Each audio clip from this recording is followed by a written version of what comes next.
Praise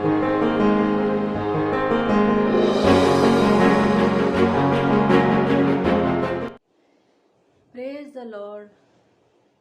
परमेश्वर का धन्यवाद करते हैं, प्रभु यीशु मसीह के द्वारा हमें ये मौका और समय मिला है कि हम परमेश्वर के कलाम से सीखेंगे और हम ये आज जानेंगे। आज का मेरा विषय है कि जीवत आशा।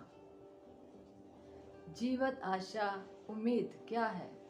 ये पत्रस में लिखा हुआ है कि जो आशा है, हमारी कौन सी आशा है, किसने हमें आशा दी है और इस धरती पर हम किस प्रकार की आशा के साथ हम जीना चाहिए।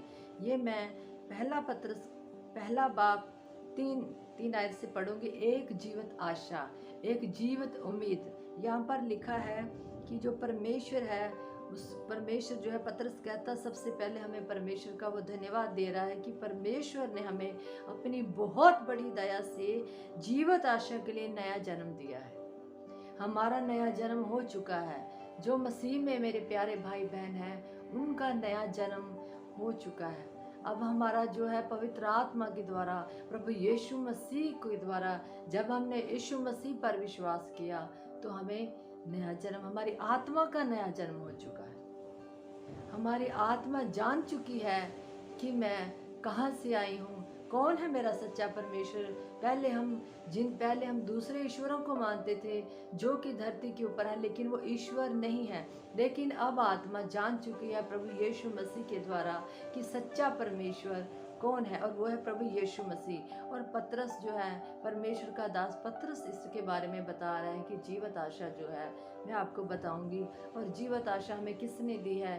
जीवत आशा जो है ये हमें परमेश्वर ने दी है और यीशु मसीह के द्वारा दी है। और यहाँ पे लिखा है कि हमें जीवत आशा के लिए नया जन्म दिया है, एक अविनाशी और निर्मल और अजर मिरास के लिए, जो तुम्हारे लिए मेरे लिए स्वर्ग में रखी हुई। आज आप यीशु मसीह के साथ जुड़े हैं। किस कारण जुड़े हैं?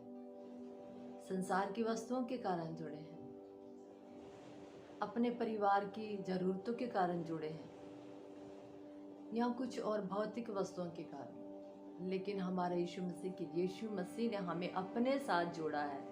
और यीशु मसीह आपके और मेरे विश्वास के द्वारा हमें एक जीवत उम्मीद बताते हैं, जीवत आशा देते हैं। हमें एक जीवत आशा, हम प्रभु यीशु मसीह पर, क्या कौन सी आशा है वो मैं फिर पढ़ूंगी। एक अविनाशी, निर्मल और अजर मिरास के लिए, जो तुम्हारे लिए स्वर्ग में रखी हुई है, जिसकी रक्षा परमेश्वर की सामर्थ से विश्वास के द्वारा उस उद्धार के लिए जो आने वाले समय में प्रकट होने वाले की जाती है। जीवत आशा, उम्मीद। हम सबको उम्मीद है परमेश्वर हमें अनंत काल का जीवन देंगे। अनंत काल का जीवन जो है वो, उसको हम प्रार्थना के द्वारा कमा नहीं सकते। जैसे बहुत सारी दुनिया में बातें होती हैं कि भक्ति है, भक्ति करते हैं और वो कहते हैं कि मैंने इतनी भक्ति की और मुझे ये मिला, अपने ईश्वर के लोग बातें करते हैं। लेकिन हमारे ऊपर परमेश्वर की कृपा बरसी है, और कृपा में हमें परमेश्वर ने यीशु मसीह के द्वारा अनंत जीवन दिया है। कृपा में हमें यीशु मसीह के द्वारा अनंत जीवन दिया है, और वो अनंत जीवन है।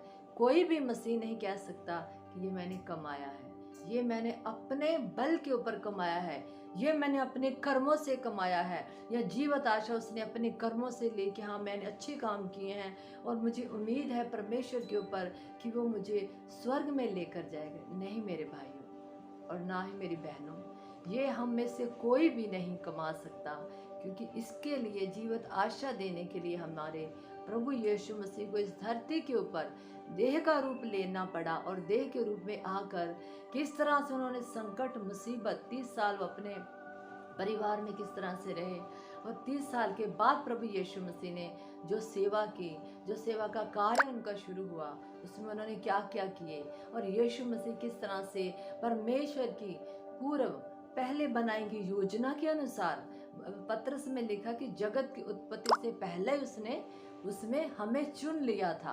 किसमें? मसीह में। जगत की उत्पत्ति से पहले ही परमेश्वर ने जो योजना बनाई थी, वो योजना इस धरती के ऊपर पूरी करने के लिए यीशु मसीह इस धरती के ऊपर आए मारे गए, गाड़े गए, और यीशु मसीह तीसरे दिन मुर्दों में से जीवित हुए और जीवित हुए, और जीवित होने के कारण हमें एक जीवित आशा। अगर यीशु मसीह जिंदा ना होते तो हम किसके ऊपर आशा लगाते? यीशु मसीह का जिंदा होना, हमारी आशा जिंदा है।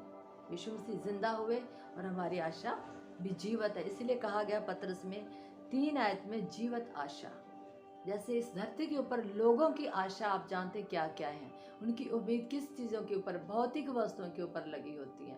उनकी उम्मीदें हैं वो संसारिक है, लेकिन मसीह लोगों की जो उम्मीद है, एक ही उम्मीद है, वो है जीसस, यीशु मसीह हमारे साथ है, हमारे अंदर है पवित्र आत्मा के द्वारा, और वो उन्होंने हमें एक जीवित आशा दी है।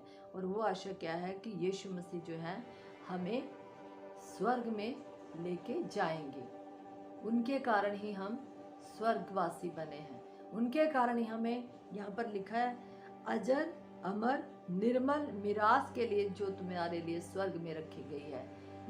ये विरासत जो हमें मिली है ना, ये प्रभु यीशु के कारण मिली है, क्योंकि यीशु मसीह ने हर सब कुछ बर्दाश्त किया इस धरती के ऊपर।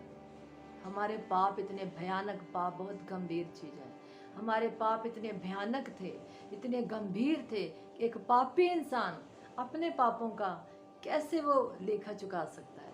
इसके लिए पवित्र इंसान जो इस धरती के ऊपर कोई नहीं था, जो पवित्र आत्मा के द्वारा पैदा हुआ, वो यीशु मसीह है।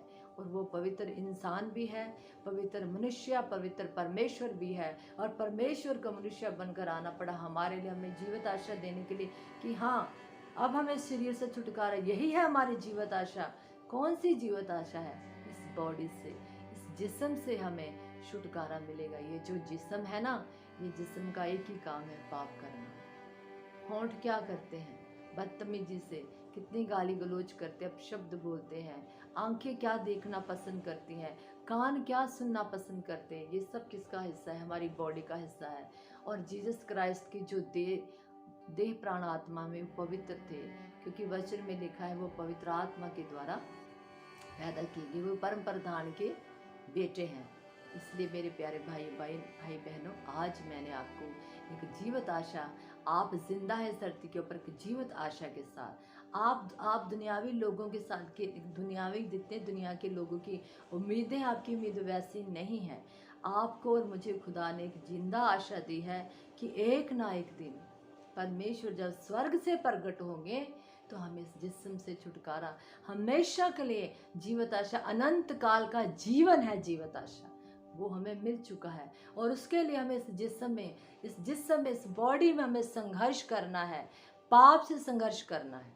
यीशु मसीह ने तो पाप को हरा दिया। यीशु मसीह हमारे लिए पाप से लड़े। कैसे लड़े वो? कैसे लड़ाई की पाप से? क्योंकि यीशु मसीह जिस्म में आए, देह में आए, और जो पाप है वो पाप का दूसरा रूप शैतान है, वो एक आत्मा है। और आत्मा के साथ हमारे प्रभु यीशु मसीह ने किस तरह से लड़ाई की, जिस तरह से उन्होंने योजना बनाई थी वो सब किया। उन्होंने क्या किया? वचन में लिखा, उन्होंने गाली के बदले गाली नहीं दी। जब उन्हें धमकियां मिलती थी तो वो क्या करते थे? वो कुछ नहीं आगे बोलते थे। आप सबको मालूम है, हमारे प्रभु यीशु मसीह ने जितना सहा, हम उतना क्या, हम तो 5% भी सहना नहीं चाहते। 5% जो है ना, वो भी दुख सहना पसंद नहीं करते। लेकिन दुखों में, जब हम दुखों में मसीह में आकर, वचन में लिखा मसीह में, अगर हम मसीह में आए तो दुखों में उसके सहभागी बनो। तो हमें प्रभु यीशु मसीह के साथ दुखों में सहभागी होना चाहिए, जिसने हमें जीवित आशा दी है। मेरे प्रभु ने हमें जीवित आशा दी है, अनंत काल का जीवन। यही जीवित आशा है, अनंत काल का जीवन, यही जीवित आशा है कि मरने के बाद, क्योंकि शरीर में मरना तो सबको है, यह तो सच्चाई है, मरना है शरीर को, यहाँ ही धरती पर रहना है, क्योंकि पापी शरीर का नाश जो है धरती के ऊपर ही है। धरती के ऊपर उसे रहना, और आत्मा जो है वह परमेश्वर के पास चली जाती है। और जब प्रभु यीशु मसीह आएंगे तो क्या होगा?